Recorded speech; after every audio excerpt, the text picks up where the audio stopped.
unbeaten since. You must be in a much happier place at this stage. Yeah, I think the first two games were difficult for us. You know, the guys were back from a pretty hectic year and a long period off there, but they've knuckled down to a good bit of work now since, and certainly the performance levels have improved in the meantime. I think 8 players that started the All-Ireland against Kilkenny lining out today. Can you give us any update at all on when you expect to see some of the rest back? Well, we have a couple of long-term injuries there. Championship is 7 weeks away, so there's a couple of guys we won't see by then, but all the rest of them are making steady progress, and we hope to see them back over the next couple of weeks.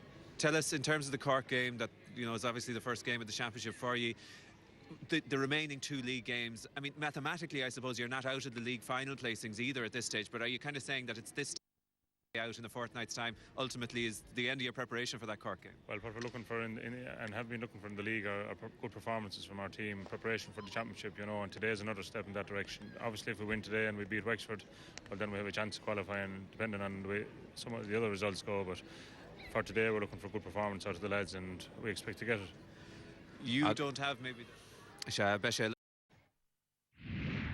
As a Tipperary man, you'd love to put one over your own county. You haven't managed to do that yet as Galway manager. Do you expect to get a big response from your players today? Well, Galway's recent record against Tip in the league hasn't been great, and obviously they beat us in last year's All-Ireland quarter-final as well. But Galway have never played Tipperary on Sunday, April the 3rd, 2011. We still need to win one more game to get to the league final.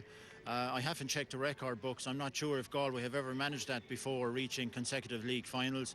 Obviously, if we were to lose today, we still have an opportunity against Waterford, but I wouldn't like to be heading down to Walsh Park in a couple of weeks' time against a Waterford team that has discovered a few new players this year and have been unlucky to lose a couple of games. So our destiny is still in our own hands, and I'm expecting Galway to front up to Tipperary today. Well, by Buahar. John O'Brien, better go Kurchige Shinavig, Tranona Kortasha, Fachtige Patrick, Banner Mahern, Sagus Carbon, Fehvle pass, Fachtige Shudach, Niran pass, Harmola Berta, Shin Kamnel, Tassigidi, Nafel Harmola Berta, Tan Hiet score, I'm Shenson, Doheberdarn, Shane Burke, Ach, Tristas Nakula, Mach Vinche, a Hul Dihanson, Park Maher, Sadarna Boyle. Reached John O'Brien, Shlent through about to go Achel Stachdi O'Brien, or the Helesh Gadasiga Shane McGrath, Stachs Boston, Sonags Lar Corbett, Lapashita, and the Mardi game here in the Blina, Shigri Burke reached, Agus Count Bra, Eilish shot Stachga Shane Burke, Kadevar Hasach again, Vernusa, half feet again. Shin on score and Shin by Shane Burke. Rinner Lar Corbett come on, Shin Vishish Chisachunya, because Korshed pass Lobby Dasamach. Is Nero Shishineska. Selina Lawn, Khul de Heberdarn. Tarek Maher. Lagiach Nish Jer Farah Ganania and then Ghairda. Short the Stach agus ni Mortashi Gdain Hamachas and started Father get Jer Farah back Stitter. Sachul Gardinik the Negant. Achtan the Galviga Clara scored. Tá agus bhí sé sinnig testáil bhí ní ran túsró wathe gaiile rí sinniu agus tá bhí an Lloyd. The menu mit Imre Fiske hen sagun agus elta sé Simon Gulorach tá a dine genast go fóla. Cean mór Stefan John Khul big a borde chuidir felsa chósaí tá sé fachtaige ón Ford. Ní hen borde is dramaturg nás farachnik mar rive ach beidir goireach sé lasar sa frachan istún. Spotú na hála sé sin nach rinne Ford ón Ford go maith ag an zera. An líoride go isteach an sin agus nuair a bhris sé ón Ford a bhí an agus críochnaí go deas aige. Well, ní bheith Paul ní dóilm gur rud chuirigh den barce ach tá Ger Farah idir an dálín treis Paint eile chaimsú ach puinte go Dasanson Benny Dunn a lá an éananig chuir síon sagrí Patrick Maher agus beacin ach fear láir a dáir a painted san rud a hadianta ge. Hí an líróid an sin ag Tony Regan agus é teacht amach ach tá sí hibradáin tá si de gobar go dtíon freisin agus ó cheann na tíre láir na huaire Patrick Maher Glantmachgach tá na bhé brehéir a Geanson Benny Dunn a tarachad san istigh Shane Burke a teachta cho Halvin a chur dábhailech ordathe go Hurling fé láin teola ge Lar Corbett agus tá paintheim sé i ge imreoir na bliana ach nach glóte mar a thug sé sin Fésmacht agus bús cartige.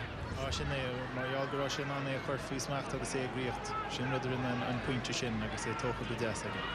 De selle fósan sa. Wel, ní seo an immer de slacht os de tosaige Timmerdar nach tá deis fósan siagrí John O'Brien inis. O'Brien ar a tríúirecht sa chiaglúiseacht céanna tá an bhert diantaige í sé mála techt a háine sé.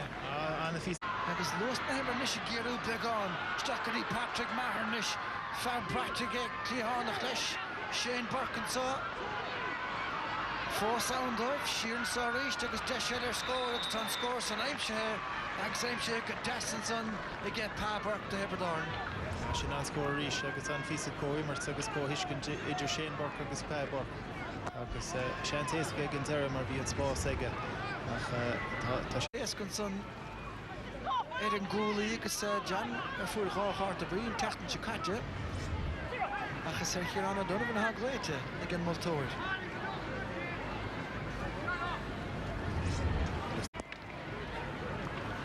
Mar sin cheanna sa chéala ge pá na tosathe có na leitheanta eile ní tí le feiscint go dtí seo tránthóna agus níl an túir seo á gháile có na pasna chur le chéile agus chosan de bhad ní sa chéala ge buachlí Hebrideoireann.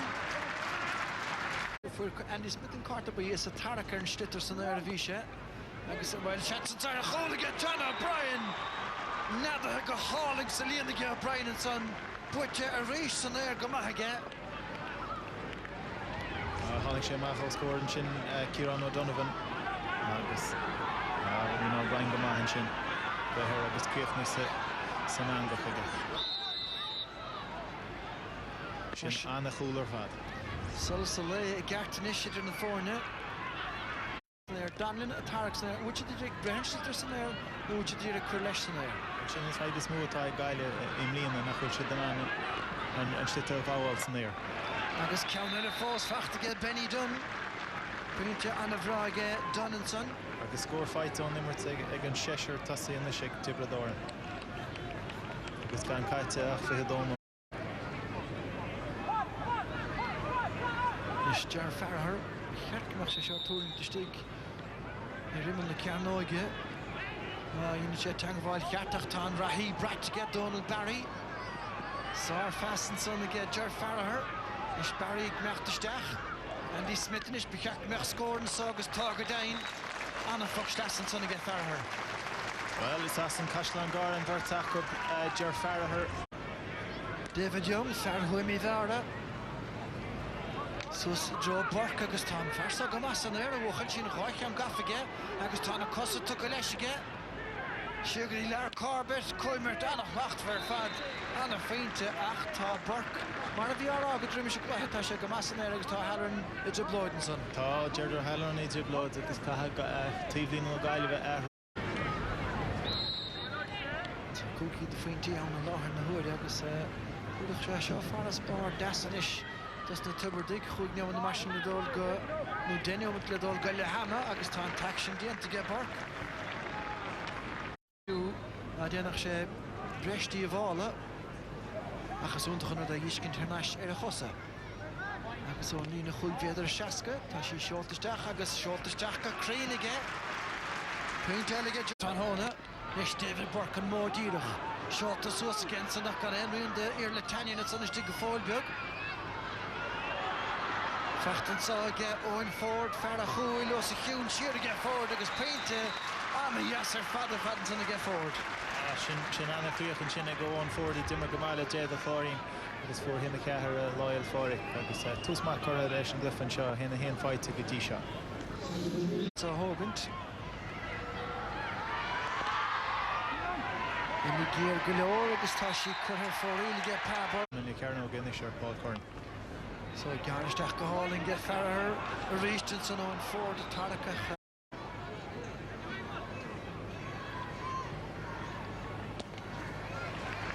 Marsin cool atá atarthe.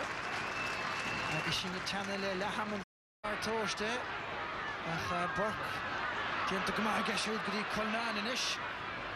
Scuilte féige Colnan agus sin sór fuite go dó ige Adrian Colnan bhí sé cuioine bhar fasúteach dúir just scuile me fé.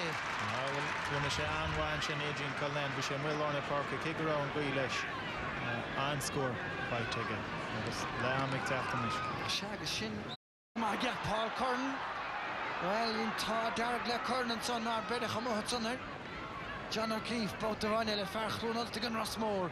Patrick Bonner Maher Oscuile Harrisach Borker Reach agus úmpa go glóir to get siúd más pointe seo is pointed an gate scothir sin I get Shane Borkin tríú ceann na nuige agus sé stúscéir chláir a scóir sa tarna le fémar bhí sa chiad le ach nocht sé cumas óntach an son I mechtón a bhla a ríist trastan na parke tá Borkin a dalamh stíigech scuilte Harrisach an Moltóir Lar Corbett Cormíocht áling léidir ge Corbett slídian de gecha cadémar scór ige imróir na bliana se caite bhí sé fearhrú dhéala sé agus insean ganú leis an aimsú. Dóibh líne steach an láir slí Donhu a Tarach pas láimh imethe in éire go tanreacha Tony O'Gregan gan tinachar lechomór go Tony O'Gur chusaí nuh agus a bhíoch Lion Tele, Stackedy Corbett Reese Machte Lydach Brown Bean, Pa Burkin Rahi, Pascal Avaris and so John O'Brien, Stackedy Burkin's Farrell, oh, cool the Gitsko, Ile Fear Girach Shane Burke. Kriechna agus snasta héna trí gesúd ach cadé mar glúiseacht. Ionntach mar glúiseacht an sin agus an cóimmart agus an cóhiiscin idir Corbett agus é gail tríd an sin agus an festoch an sin isteach go Burke agus é críochna go deasaige. Like Keshner Fraggles and Shinnig Colum Callan Fish. Well, Ile Fear here of young Kinte. Corey Lesners and get David Burkach, Ty Crane, Dochtangen, you get Tipperary, Horsigus, Patrick Bonner Maher, Phil on Toil, Shul Catfek, Eilish Hasha Sauce, Le Paint, the Lahounds, Bedre Hole at Sunaka. He laid out with Rud Cart Dante Egge Patrick. On Burkele, Shane Lashtig, the Reach Sayer, Trust and Hole, John O'Brien. Well, we're to them to now get them in McGrath, Stachel Larsley and son, Burke Tacht Trasna, Lar Corbett, Rishtar Benny Dun, Elah Stachanson, Ganania, Gaidach Corbett, or Egan Hulemach, and live creation Coravaris again, even Brudali Driver, Nushin and Humavian and skill. Brian Shepherd Galore Sposs, Agatamega. Ach in ar íar an írá ach déanta go deas an sin aige lasús agus bhfuil go imrán a bliana é leis an sais sin scíá léirú aige. Déine ómad caite sa tarna leis agus réithráiste Tipperary ceanna le buairteisteach an son agus tá brathbáin a bhfuil a gáardach istigh tá go dain agus ciróid rain an bótasa ach é sin a gascairt as drófach leasa. Maccarí Colnan agus an ghailibh fós Gana and scores to turn the Lasha Haka. Johnny Cohen. Chechan Lewis at again Vargas, which has pointed Gudela Kanichach Dirich. Tucker in the bar, Cap Paint the Bra, again Fairvalley Locharia. Well, Shin Road Nachra Cougars in the Tussie, Hussey and New Nachrasha Danan, Yana, say Jentka Jess and Shinniga Johnny Cohen, who share Roofer and Shin O'Larner Park, say Crafniga Jess again 9 agree. More great in the phone and son like in the fainty. Cool the tastal go daughter Malivegas and Donahue and Green, Beders the Sula, Tasha took again the Pa Burkinson, Pa Queen of Arhula, luckily Patrick Maher, August time point time, she get shoot. Augustin and 2 points. Park Tony O'Gregan about the suck and our Fassivia. Cruig Vile, Vache Dinne, Tatakaistach, Gustadi Fierce, Tanox, Tashi the Fian in Galivanta, Dirk Paint, Telecono, Hogstas, Dientagus, Dienta Gumahanson again, Hart. Agus tá gáiliúg feú beagání tá si den score an all on immer tanéiseach. Is go gaithe rá beidir go bhfuil áir túisteach sa cearnóg agus cétá istehan ach na leis beagán sin in Ryan agus David Young. Juana Suez Van Bark, Crugnoma Diagno Machine Dol, go can't street and so. Started fierce agus Kalish Son Brown to Garfalash Dickinson to John Coughlin a Harish Ganain Takriach Moran on Noch the Henda Fact to get Tanyan Nish or have the live Clegg Tashishin Kura Harish Drasna on the Gair Tanyan. The Shinnon's Cades go here and Chap. As Ficher Shaharish Shuchas Lat. Since Congri on the Hield Galevach the Jan O'Keefenson. Agus tá sé fachta go Burke éis tí go Chanceller Hall agus sé dianta go Hurling ar fad. Cúldan Thorson a Reimsig Henry Shefton cúpla bliana hin na rúiseáid basan chamáin agus clisteacht agus críanach léir an bherógan sa ardchúl. Ní muna sásta bheith Ciarán O'Donovan é sin. Os a Dalavatá agus John Lee sanna dtíirigéich Lanadan Nalih. Fachta ge Burke ríist. Trasta grí Gearóid Ryan, Johnny Cohn, Achar Sundar Bhailach, Patrick Maher, son agus tá si chur Harish Drasta on ge Bonner Maher. Sanhair. Agus dianta go maiile sige in television ad. Andy Smith in ish, Achar ríist táis obair na gapal dianta go sé McGrath sa Tranona. An minuten den telefachta her nasige os na Gailivig. Steach go dí Pa Burke in ish agus Ceann eile fós go a Harish Drasna agus tá rihan ráis ar fad le tosa éad na hart. Steach sa spás in san hawl.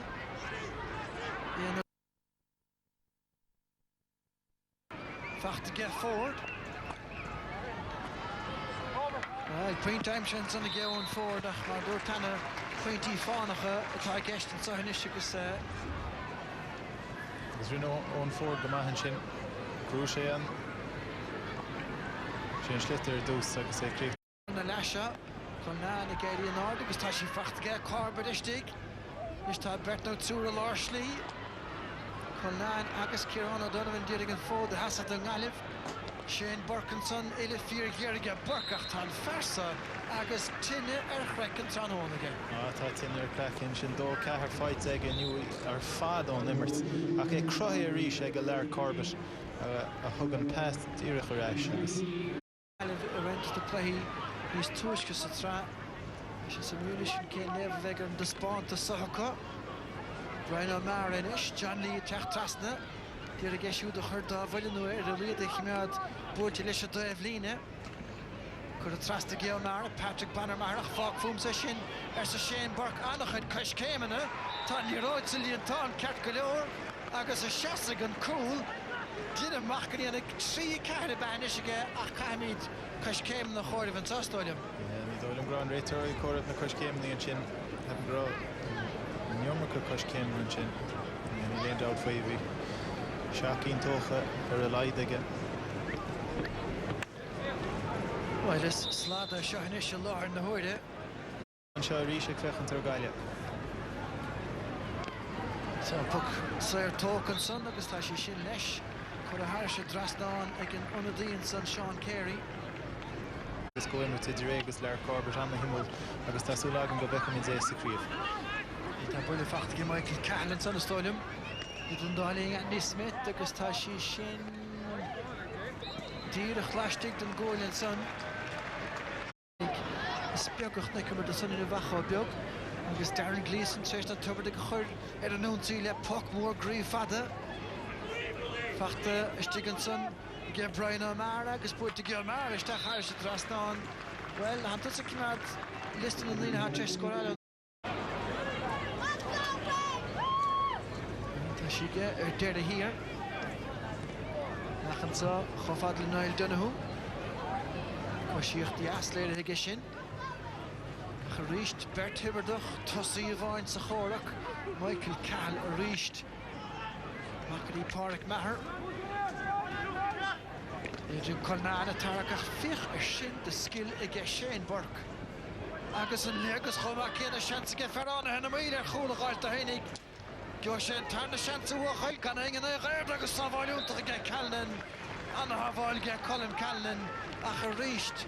An slíon ar smachtaigh Burke Council bhí sé ar aus féhrúge Colnán. É cruthaí ag Burke sin agus rinne Sean Carey go maith fuair sé an dara seans an sin agus bhfuil sé drón na cúil an sin agus Jaimsigh na scóir na táchtacha agus tá sin seo taobhlinn cóthardachas leat Shane.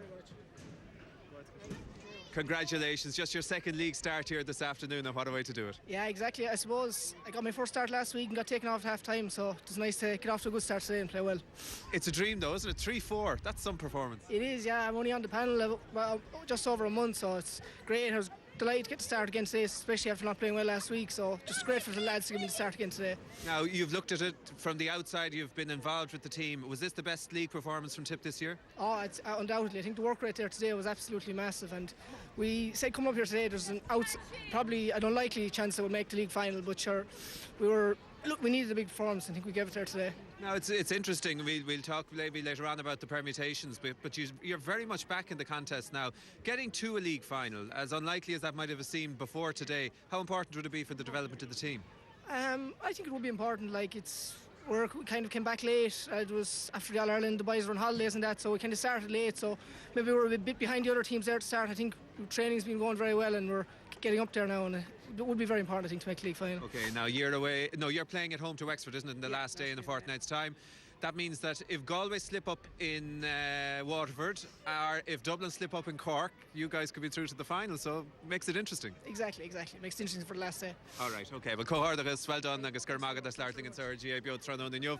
Cathal, bhí sé go húntaach hí na cúil a scóráil sé bhíidir dríocht a gachéile ceannacha anna íomhrúil ón na chéile, a bhfuil réalt nua amána Tipperary an dólat? Beidir go bhfuil trí cethir ón immers feite aige agus chulachan níos fearr ná an ceann eile fuair sé riamh.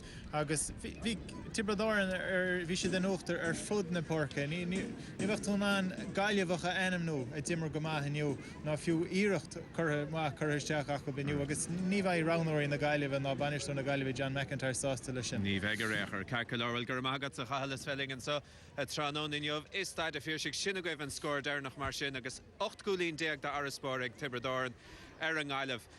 Yes, a big win for the All-Ireland champions in the West, and Tip still in with a chance of reaching that league final. Cyril Farley was saying to me earlier on, if you're going to get beat, you might as well do it in style, and Galway certainly did. Well, it's a long time now since Galway